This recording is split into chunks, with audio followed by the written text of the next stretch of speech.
श्री कृष्ण कहते हैं, जो होता है अच्छे के लिए होता है। कभी कभी विपरीत परिस्थितियां हमारी वर्तमान स्थिति को अच्छा करने के लिए आती हैं। मन चंचल होता है, ये इधर उधर भागता है और किसी भी कार्य की एकाग्रता का दुश्मन है। लेकिन यदि यह व्यक्ति के बस में हो जाए तो इससे अच्छा कोई मित्र नहीं। इसीलिए मन को एकाग्र करना जरूरी है, और मन को एकाग्र करने के लिए बस थोड़े से प्रयास और अभ्यास की जरूरत होती है। भगवान कहते हैं, मेरे लिए ना कोई घृणित है, ना कोई मित्र, ना ही कोई प्रिय है, ना कोई निर्धन है, ना ही कोई धनी है। बस जो भक्तिभाव के साथ मुझे याद करते हैं, मैं उनका हूं और वो मेरे।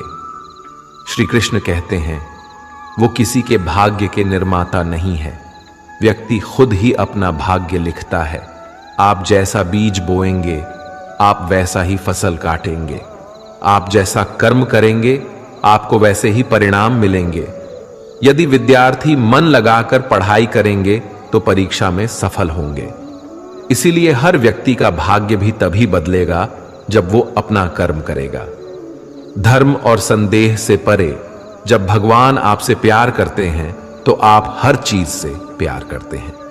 श्री कृष्ण कहते हैं, कभी खेत में किसी किसान को खेती करते देखा है? वो उसे सिंचता है। उसे जो होता है, पशु पक्षियों से खेत की फसल की रक्षा करते हैं। परंतु एक बात का वो सबसे विशेष ध्यान रखता है कि कहीं खेत में खरपतवार ना उग जाए, क्योंकि एक खरपतवार खेत की सारी फसल को नष्ट कर सकती है। ठीक उसी प्रकार यदि वंश की कोई संतान खोटी निकल जाती है तो वो समूचे वंश का सर्वनाश कर देती है। इसीलिए संतान के लालन पालन में विशेष ध्यान देना आवश्यक होता है, क्योंकि संतान वो फसल होती है जो वंश के आने वाले समय को महान बना सकती है या फिर वंश का पतन कर सकती है। श्री कृष्ण कहते हैं, व्यक्ति को सदैव बुराई से बचकर रहना चाहिए। अगर कोई बुरा कर्म करता है तो वो कर्म आपको अपने जीवन में ही भोगना पड़ता है। जिस प्रकार बछड़ा झुंड में भी अपनी मां को ढूंढ लेता है, वैसे ही कर्म का फल आपको हजारों की भीड़ में भी ढूंढ लेगा। ईश्वर कण कण में निवास करते हैं। छोटे से छोटे जीव के हृदय में ईश्वर का वास होता है। उस जीव को कष्ट का अनुभव होना ईश्वर को कष्ट का अनुभव कराता है। अर्थात किसी जीव को कष्ट देकर आप अपने ईश्वर को खुश कैसे देख सकते हैं? जो श्री कृष्ण का दास हो जाता है वो अपने आराध्य से ऐसे दिन न दिखाने की कामना करता है। जब उसमें गुरूर आ जाए तो आपने कृष्ण का सेवक बनकर ही जीवन सफल बनाना चाहता है। जो व्यक्ति सदैव हंसता खेलता मुस्कुराता रहता हो, अगर वो अपने स्वभाव से भिन्न हो जाए, अर्थात चुप गुमसुम उदास रहने लगे, तो समझना उसके हृदय में एक दर्द है। उस दर्द ने उसे कमजोर बना दिया है। जिस व्यक्ति के पास संपूर्ण धन दौलत ऐश्वर्य वैभव सब है मगर संतुष्टि नहीं है, उस धन दौलत का कोई अर्थ नहीं है, क्योंकि वो व्यक्ति सदैव असंतुष्टि की स्थिति में रहता है। जिसके पास संतुष्टि है वो थोड़े में भी संतुष्ट रहता है।